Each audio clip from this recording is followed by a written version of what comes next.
Hello, beautiful viewer, and welcome back to another Furious Challenge. Today's challenge brings us back to the OG days of Pokemon, where I'm going to try and do a Pokemon Yellow Hardcore Nuzlocke only using Fighting-type Pokemon. If by some chance you've never heard of a Nuzlocke, I'll have a quick rundown on the bottom right hand of the screen. I'll also have a full list in the description below. Fighting-type Pokemon don't have it easy in Generation 1. First off, there are only 5 Fighting-type Pokemon that are available in this game. The Mankey line, the Machop line, Poliwrath, Hitmonchan, and Hitmonlee. And of those 5, I'm only going to be able to use 4 of them. You'll see why later. With the lack of Fighting-type Pokemon, also brings a lack of Fighting-type stab moves. The strongest Fighting-type attack in this game has a base power of 85. And of the 8 Fighting-type attacks, only 3 of them have a base 100 accuracy. And the 2 strongest attacks have their own problems. High Jump Kick will damage us if it misses, and Submission has recoil. But despite all their shortcomings, I'm going to try to take this team to sweet victory. But before we begin, Arceus wants me to remind you to like, share, and subscribe if you end up enjoying the video. It helps the channel a lot, and it takes less than 15 seconds. And with all that out of the way, let's begin. Since our rival takes the last Pokemon on the table, Professor Oak gives us the Pikachu he just caught. Don't worry, he won't be around for very long. We use said Pikachu to defeat our rival in shocking fashion. Once I give him the parcel to Oak, I buy some Pokeballs at the Viridian City Pokemart, and the Nuzlocke officially begins. With my pockets full of Pokeballs, I head to Route 22 and run into a Mankey. A couple of Thunder Shocks and a couple of balls later, I catch it, calling it San Martino. This will be the only Pokemon I'll be able to use until I get to Rock Tunnel. I'll have to be careful when I'm grinding as to not accidentally overlevel for the first 3 gyms. After I box Pikachu, I head to the Viridian Forest to train up my partner. The reason I chose to do this challenge in Yellow is because in Yellow, Mankey learns Low Kick at level 9. For context, Mankey doesn't learn a fighting type attack in Red and Blue until level 33, being Seismic Toss.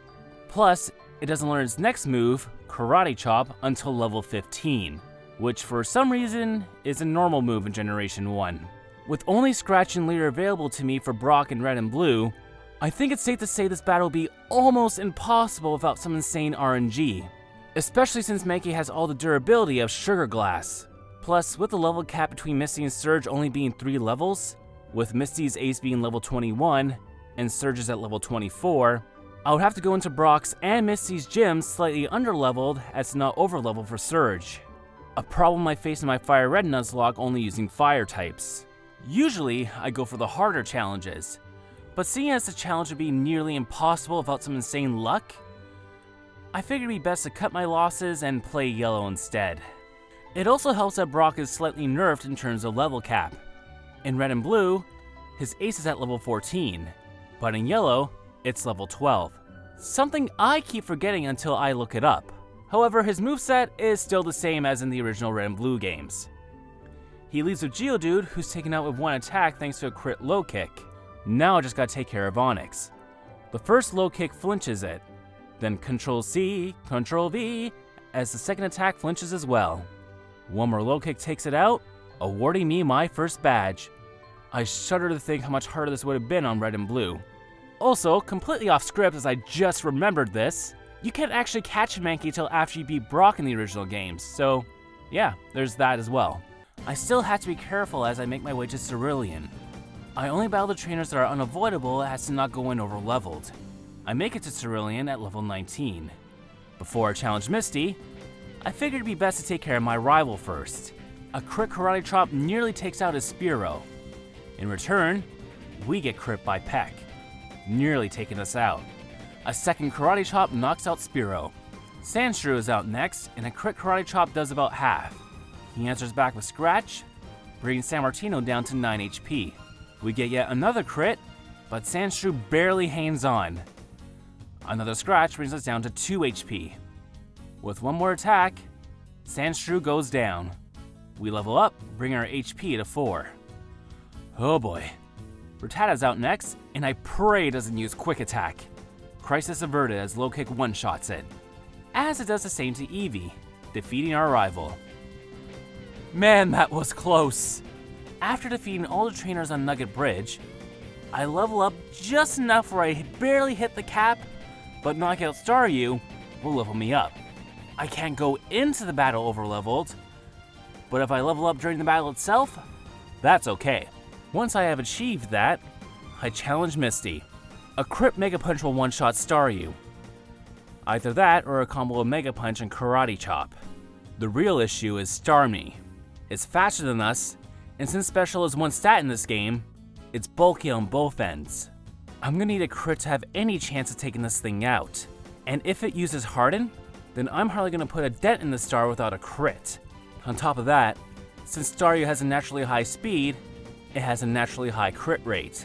This is how crits work in Generation 1. Crits are based on how fast your Pokemon is. So in Generation 1, Starmie has a 22.5% chance of critting us, or about a 1 in 5 chance. If we get crit by anything, it's back to Professor Oak's lab for us. Thankfully, Brock isn't that difficult, and neither is my rival. So long as we don't get nailed by a crit peck. For a while, I was spamming Mega Punch hoping it lands and crits. But then I remembered I have my own high crit attack, Karate Chop. And thanks to Generation 1 mechanics, high crit rate moves are almost guaranteed to crit. We still won't be able to take more than 2 or 3 attacks from Starmie, but crits will bypass any stat buffs it might get. 6 attempts later, instead of attacking me, Misty has Starmie use Harden, and then gives it an X defend. 3 crit Karate Chops later, I finally obtain Badge 2. I really hope I don't wipe after this because I don't want to do this battle again. On the plus side, the next level cap's at level 28, so I have a lot more wiggle room than I do in the original Red and Blue games, where the level cap is level 24. If it was the same case in this game, I would have most likely gone to Surge's battle over-leveled. Once aboard the SSN, I grab the TM for rest and body slam. I then head over to see the seasick captain and grab the HM for cut. But first, I have to deal with my rival again. He again leads with Spearow, who's immediately taken out by a crit Karate Chop. Rattata's out next and is immediately killed by a low kick. Now Sandshrew's out, and Karate Chop brings it down to the yellow, while Slash does about a third to us. One more Karate Chop finishes off Sandshrew. His last Pokemon, Eevee, goes down after a single low kick. Right at the top of the level cap, Sammartino evolves, and thanks to the Dig TM I got from the Rocket Grunt, I am ready for Surge. I immediately go for Dig, and since I'm faster than Raichu, its attack misses. Dig lands, knocks out Raichu, winning me the battle. Yep, Surge has only one Pokemon in this game because the anime. After that anticlimactic battle, I head to Rock Tunnel where I can finally get my second encounter. I eventually find a Machop, and a few balls later, I catch it, calling it Hogan. And after a quick grinding session in Rock Tunnel, Hogan evolves. It's unfortunate I won't be able to get him a champ, but I'll make do with what I got. Not long after, I head to Celadon and challenge Erica. I lead with Sammartino, and she leads with Tangela. Karate Chop does a third to Tangela, and Vine Whip is a glancing blow. Another Karate Chop brings it down to the low yellow, and Constrict deals 2 points of damage to us. Constrict is such a bad move. Don't ever use it. A third Karate Chop takes out Tangela. Weeping Bell's out now, and Karate Chop deals a little over half to it. Acid doesn't do much, and a second Karate Chop takes down Weeping Bell. That just leaves Gloom. Karate Chop again deals a little over half. We then get nailed by Petal Dance, almost taking out Sammartino. One Karate Chop later, Gloom falls, and I grab my 4th badge. The next level cap after this battle is level 50. I don't think I'll have to worry about overleveling from here on out. Before building the rest of my team, I've got a date with Giovanni. His Onyx, despite being 10 levels lower than us, is faster than Hogan. Sometimes I forget how fast Onyx actually is. Thankfully, it locks itself into Rage. Luckily, even with the attack buffs, Rage isn't a very powerful move, and Onyx is taken down with 2 low kicks. Rhyhorn falls to a single low kick, leaving just Persian. Unsurprisingly, Persian is also faster than Hogan, and lands a crit bite. It still doesn't deal that much damage, as Persian 2 falls to a low kick. With that out of the way, I head to the Saffron Karate Dojo to get my next Mon. I was a little worried as I came into the battle with the Karate Master slightly underleveled. But my worries were for naught, as I easily defeat him and grab Hitmonchan. It can learn all the elemental punches, which I feel will be more useful in the long run. I call it Austin. Now I've got some business at Pokémon Tower. Hey Vince, what brings you here? Your Pokémon don't look dead, but at least I can make them faint. That is not how this game works. I lead with Austin as he leads with Furo. Fire Punch does 2/3 to it. It uses Mirror Move, giving me a taste of its feathery fists. Unsurprisingly, it didn't hit us that hard. One more Fire Punch knocks it out. A Fire Punch Comet Punch combo takes out Magnemite. I forget that Shelter isn't part ice right now, so I use Fire Punch doing little damage. Austin then gets confused from Supersonic, so I switch him out for San Martino, who takes out the rest of his team with no issues. I was about to get myself a Poliwhirl, but after a quick Google search, I learned that you only get a Poliwhirl in yellow at routes 22 and 23. I already caught San Martino on route 22, so I'm gonna have to fish on route 23. It's a good thing I got 4 badges, as that's just enough to get me to the fishing area on route 23. If I didn't have 4 badges, that guard would have allowed me to fish. I eventually catch a Poliwag, but I can work with that. I catch it and call it Cena. I give it a rare candy to evolve it to Poliwhirl. I then buy a water stone at the Celadon Mall. And wham bam domo arigato ma'am, I got myself a Poliwrath.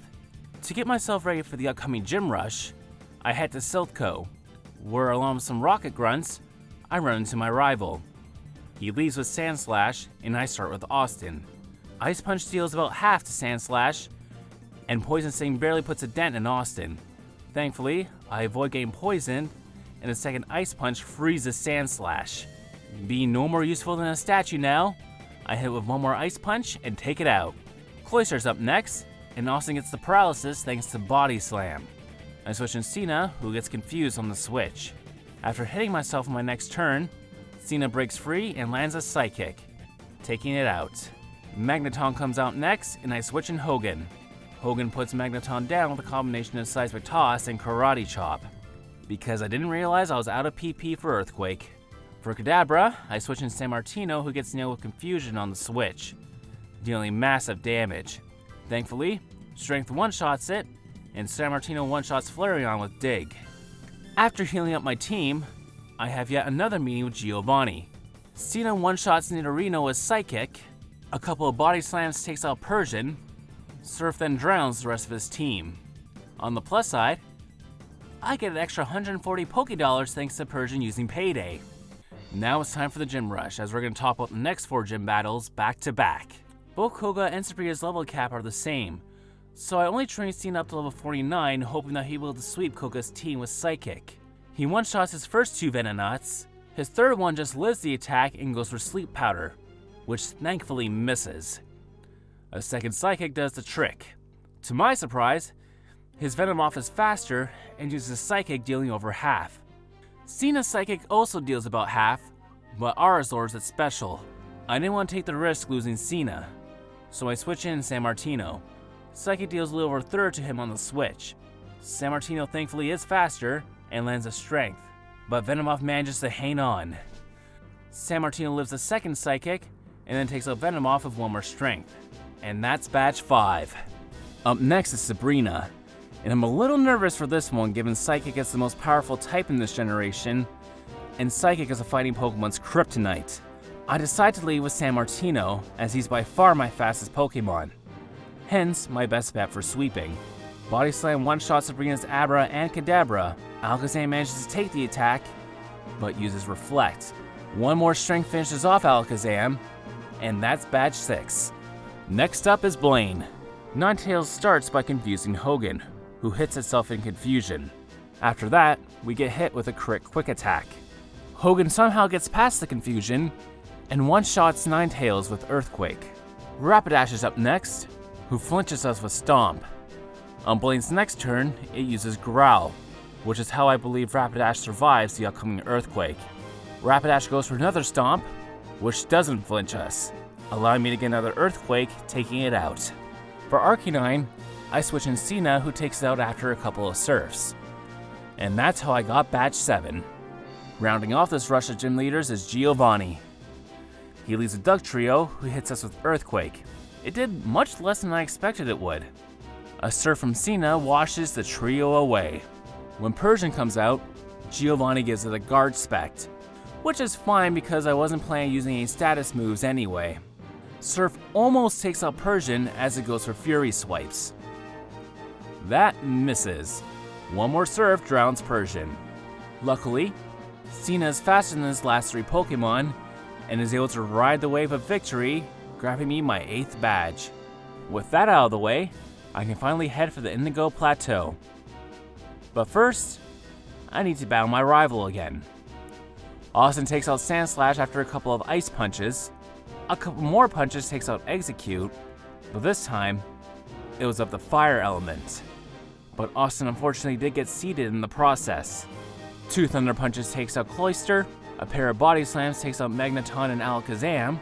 For Flareon, I send out San Martino, who wins me the battle with Dig.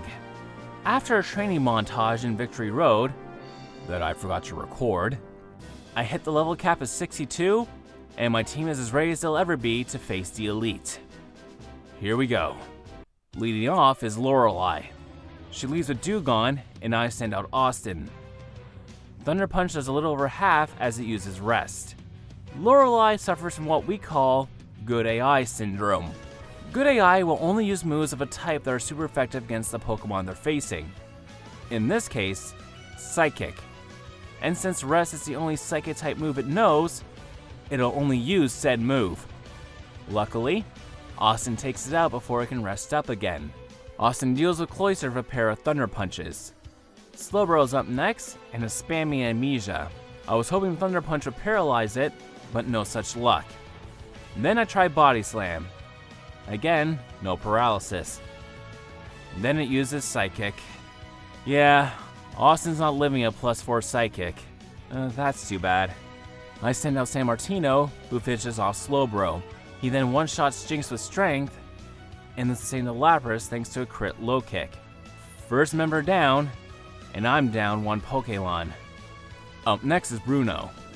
Cena is able to one-shot his 2 Onyxes, Hitmonlee and Hitmonchan. But Machamp, to my surprise, lives its Psychic attack. But Bruno gives it an X defend instead of trying to attack Cena. One more Psychic finishes the job. No issues here. Now it's Agatha's turn. I lead with San Martino, as that's the only Pokemon I have that can outspeed her Gengars. When I try to use Dig, it sets up Substitute. After a couple of failed attempts, I use Thunderbolt to break the sub. But then San Martino gets paralyzed from Lick, making us slower. After a couple more turns of Dig and Substitute, San Martino eventually finishes off the weakened Gengar with Thunderbolts. A couple more Thunderbolts takes out Golbat, and now Haunter's out. The good thing about me being paralyzed is that I can't be put to sleep. Me and Dream Eater, the attack she decided to use for some reason, will never work on me. Haunter goes down to Dig, then Arbok joins the battle. But it changes his mind when San Martino goes underground. For second, stronger Gengar comes out and immediately goes down to Dig. Not long after, Arbok faints, and that's that. Third member defeated. And I am genuinely shocked I did not lose any turns to paralysis. Last up is Lance. San Martino strikes down Gyarados with Thunderbolt. When Dragonair comes out, I switch in Cena. I have a small heart attack when Cena switches into a Thunderbolt, but it deals less damage than I thought it would. But the turn after, Dragonair falls to an Ice Beam. Now I have to deal with his second Dragonair. It just lives an Ice Beam, to my surprise, and then uses Hyper Beam that does next to nothing. Dragonair falls to a second attack. Aerodactyl's out now and goes for Wing Attack. It doesn't deal much either. Man, Poliwrath is bulkier than I thought. It goes down to Surf, and his last Pokemon, Dragonite, falls to an Ice Beam. Just one battle left. The final battle against my rival, the current champion. Things start off well with Cena taking out Sandslash in one attack thanks to Surf. Alakazam is out, and I knew I had no one who'd be able to safely switch in on this one, so I had to keep in Cena. Alakazam is faster and uses Psy-Wave, dealing a little under half to us. Cena uses Body Slam, that unfortunately does not one-shot it, and I don't get a paralysis either, meaning Alakazam is still faster and murders Cena with Psychic, showing that while most of us can't see Cena, Alakazam can. I stand out San Martino, who finishes off Alakazam with Strength. Out next is another Psychic type in Exeggutor. Strength only deals about a quarter to it, as it puts us to sleep with Hypnosis. Now I have no choice but to cross my fingers and pray San Martino wakes up soon. I can't even switch in Hogan without fear of being put to sleep. Like Lorelei, the final rival battle also suffers from good AI. Not only that, the way the game is programmed, the AI will make its decision on what it will do after you make your move. In a usual battle between human players, both players have to make their move at the same time, without truly knowing what move their opponent is going to use. Here, however, the AI knows what move I'm going to do and will counter accordingly. Meaning, if I try to switch in Hogan, Exeggutor will definitely go for Hypnosis, as that's the only Psychic type move it knows. Not wanting to risk that, I keep in San Martino as it gets pelted with Barrage and covered in seeds. By the time San Martino wakes up, Exeggutor will regain most of its health back. And on top of that, we're barely hanging on. I have San Martino go for Strength to get some damage in, as it falls to chip damage from Leech Seed. All I have left is Hogan, and my rival still has 4 Pokemon left. Time for Hulkamania to run wild, brother! You better believe it, Jack! I go for Seismic Toss, as that's the move I feel will do the most damage. I know it will deal 62 points of damage, as my level is at 62, and Seismic Toss deals damage based on your level. Thankfully, it looks like a second one will finish it off. I just need to hope that Hypnosis misses, which it does. I go for a second, and it lives on like 1 health! Here comes another Hypnosis, and it misses! One more attack takes out Exeggutor. Better say your prayers, drink your milk, and take your vitamins, dude! Because this fight ain't over yet! Magneton falls to an Earthquake, and now it's time for Cloyster to make an appearance. The first low kick misses as we get trapped and clamped for the next 3 turns. The second low kick hits, but it doesn't deal much damage. Spike Cannon hits us twice, and I go for Submission. It does the job taking out Cloyster, but we got some recoil damage because of it. Just a scratch, dude. Now it's just down to Flareon. If we're faster, we have a chance. And we are faster. No 1 in 256 here. Earthquake lands, one-shots Flareon, and that's it. I have been a Pokemon Yellow Hardcore Nuzlocke only using Fighting-type Pokemon. This was a weird challenge. The difficulty curve spikes once you get to Misty, but after you get past her, it's not that bad until you reach the Elite Four. As for whether I think this challenge is possible in Red and Blue, as I mentioned earlier, I'd say it's highly unlikely. Without some insane luck, I'd say this is probably next to impossible. You could probably be at this challenge for potentially years before you actually complete that challenge. You have to go into Brock's gym under level and just pray it doesn't attack you. But even at that, if Brock's Geodude didn't use Tackle, it would use Defense Curl, which would raise the defense, meaning that your measly little scratch attack would do that much less damage. Honestly though, if that Hypnosis landed on Hogan, I think we would have wiped to blue. I'm not afraid to admit that I got super lucky in that last battle. I still think the battle against Misty is harder, but this final rival battle is a good second. But anyway, that's enough out of me. Time to put the Game Boy down. My name is Jeffrey Yuri, and I bought my competition. Time to cash in. I will see you all very soon. Bye.